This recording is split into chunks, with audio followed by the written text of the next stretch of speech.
आणि एकीकडे नांदेडमध्ये मुख्यमंत्र्यांनी काँग्रेसला लक्ष्य केलं, काँग्रेसच्या नेत्यांना डॅमेज करण्यासाठी। दुसरीकडे मराठवाड्यातला आणखी एक महत्त्वाचा जिल्हा तो म्हणजे लातूर। पण याच लातूरमध्ये मुख्यमंत्र्यांनी आज आपल्या भाषणाच्या वेळेला डॅमेज कंट्रोलचा प्रयत्न केला। 2 दिवसांपूर्वी भाजपचे प्रदेश अध्यक्ष रवींद्र चव्हाण यांनी लातूरमध्ये बोलताना माजी मुख्यमंत्री विलासराव देशमुखांबद्दल केलेल्या वक्तव्याचे जोरदार पडसाद राज्यभरात उमटले। यामुळे लातूरमध्ये झालेल्या सभेत मुख्यमंत्र्यांनी चव्हाणांच्या वक्तव्याबद्दल जाहीर दिलगिरी व्यक्त केली। विलासराव देशमुखांनी राज्यासाठी खूप काम केलंय या शब्दात त्यांनी या वादावर पडदा टाकण्याचाही प्रयत्न केला। समोरची गर्दी पाहून विश्वास बसतो की विलासरावांच्या आठवणी नक्की पुसल्या जातील असं वक्तव्य 2 दिवसांपूर्वीच्या सभेत रवींद्र चव्हाणांनी केलं होतं। त्यामुळे त्यांना आणि भाजपला मोठ्या रोषाला सामोरं जावं लागलं।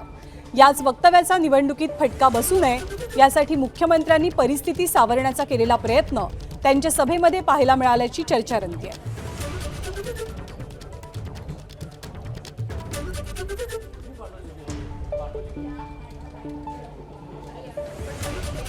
जे पक्षाच्या पलीकडे ज्या नेत्यांचा आपण या महाराष्ट्राच्या जडणघडणीमध्ये मोलाचा वाटा आहे म्हणून ज्यांचा आपण आदर करतो त्यातलं एक प्रमुख नाव हे विलासराव देशमुखांचं आहे। मी जाहीरपणे सांगतो, काँग्रेस पक्षाची आमची लढाई असली तरी विलासराव देशमुखांबद्दल आम्हाला नितांत आदर आहे।